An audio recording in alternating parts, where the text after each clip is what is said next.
आंवल्या नवमी के दिन कि शंकर भगवान भूत भावन भूतेश्वर जब भगवान आंवला नवमी के दिन श्री हरि नारायण आंवले के वृक्ष की पत्तियों पर शयन करेंगे और भगवान शंकर उनका अनुमोदन करेंगे, तब श्री हनुमान जी महाराज उनसे विनती करने के लिए पधारते हैं। 33 कोटि देवता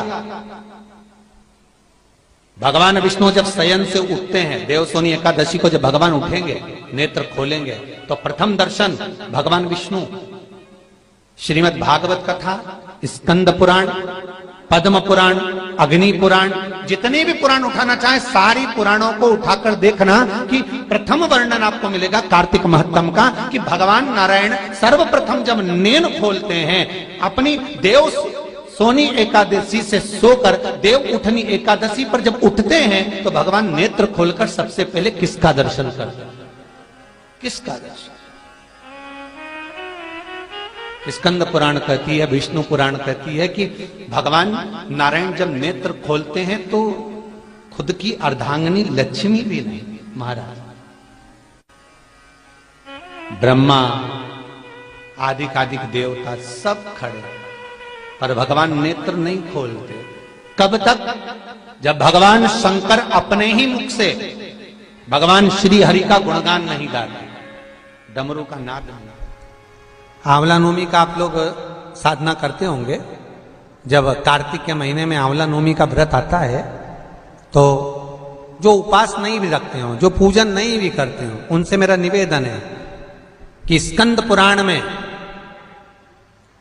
कार्तिकेय के पावन चरित्र में स्कंद पुराण में स्पष्ट किया गया, और कल्याण का कार्तिक खंड पढ़िएगा, कभी योग लगे तो गीता प्रेस गोरखपुर का कार्तिक खंड पढ़िए।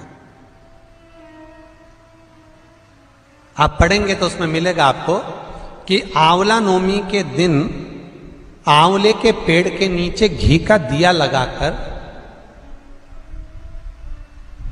मध्याह्न से पहले, दोपहर के 12 बजे से पहले आंवले के पेड़ के नीचे आंवला नवमी के दिन कार्तिक के महीने में स्कंद पुराण कहती है जो घी का दिया लगाकर पूजन कर कर अपना पल्लू पसार कर आंवले के वृक्ष की डाली में से उस पे लगी हुई थोड़ी सी छाल को अपनी अंगूठे और चीटी उंगली से अपने पल्लू में गिराकर ले जाकर लाल कपड़े में हल्दी के साथ अपनी तिजोरी में अलमारी में रख लेता है। उसके घर में कभी बरकत की कमी नहीं होती, उसके घर में कभी संपदा की कमी नहीं होती, उसके घर में धन वैभव सत्ता बढ़ती है, बढ़ती है।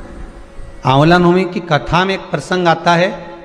आंवला नवमी का पूजन आपको करना आता है, व्रत करने वाली माताएं व्रत करती है, आंवले के पेड़ के नीचे जाकर पूजन करना, भोजन करना, आंवले का वृक्ष की छाया में बैठना,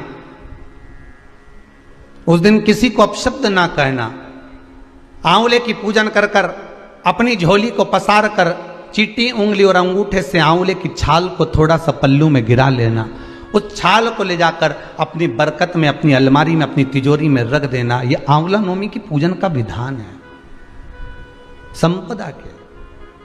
एक बहुत अच्छा समय रात्रि के 9:15 का एक समय होता है। जिस व्यक्ति का रोग बीमारी समाप्त नहीं हो रही हो, हॉस्पिटल में पड़ा हुआ है, कोई बहुत भारी बीमारी में ग्रसित है, छूट ही नहीं पा रहा, तो रात्रि को 9:15 पर किसी भी दिन शंकर भगवान के शिवलिंग का, जो तुम्हारे घर में शंकर जी विराजमान हो उसका, या शंकर जी के मंदिर में जाकर शंकर जी का थोड़ा सा जल, उसमें थोड़ा सा आंवला पड़ा हुआ, मतलब आंवले के पानी से शंकर का अभिषेक पूजन कर लीजिए। उसका नाम लेकर कर लो जो रोग से ग्रसित हो। 1 दिन 2 दिन 3 दिन करोगे, वो हॉस्पिटल से छुट्टी करके आ जाएगा, उसका रोग समाप्त हो। आंवले के वृक्ष के नीचे, स्कंद पुराण में भी है, कार्तिक महीने में आंवला नवमी पर आंवले के वृक्ष के नीचे भोजन करने से संपदा बढ़ती है। इसलिए आंवला नवमी पर लोग आंवले के पेड़ की पूजन करने जाते हैं तो वहां गोट भी करते हैं। बोलो सही है कि गलत है? वहां लोग टिफिन लेके जाते थे, पहले भोजन करते थे आंवला नवमी पर, आंवले के वृक्ष के नीचे भोजन करने पर संपदा बढ़ती। आंवला नवमी का दिन कार्तिक में पड़ती आंवला नवमी, ठीक है। जगत गुरु शंकराचार्य जी कह रहे हैं, मां तो कृपा कर दे। मां कहती है इसने कभी दान नहीं करा, पुण्य नहीं करा, सत्कर्म नहीं करा, तुम्हें कैसे दान दो? दान का फल दान।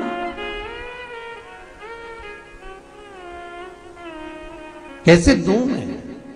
मां पूर्व में मान लो इसने जितने जन्म लिए उस जन्म में अगर कोई दान नहीं दिया तो आज आंवला नवमी के दिन आज तो दान दिया है। लक्ष्मी जी बोलती है जो अभी करेगा इसका फल तो बाद में मिलेगा। जगत गुरु शंकराचार्य जी कहते हैं, मां मैं आपसे केवल इतना सा मांगना चाहता हूं, इस कली काल में आप मुझे वर दे दो कि एक दिन ऐसा हो आंवला नवमी का जिस दिन जो दिया जाता है उसका फल जीते जी ही मिल जाए। बस इतनी कृपा कर। जगत गुरु शंकराचार्य जी के शब्द देखिए। गौदान करा उसका फल बाद में मिलेगा, कुछ दान करा उसका फल बाद में, पर आंवला नवमी के दिन अगर आपने कुछ दान दिया है, आंवला नवमी के दिन अगर आपने दान किया है, उसका फल जगत गुरु शंकराचार्य जी माता लक्ष्मी से कहते आज की आज मिलना चाहिए। उसका फल हमें इसी पृथ्वी पर रहते रहते इस साह शरीर में मिलना चाहिए। हर हर महादेव। श्री शिवाय नमस्तुभ्यं। मेरे चैनल को सब्सक्राइब करें और बेल आइकन प्रेस करें जिससे कि आपको लेटेस्ट वीडियो की नोटिफिकेशन मिल जाएगी।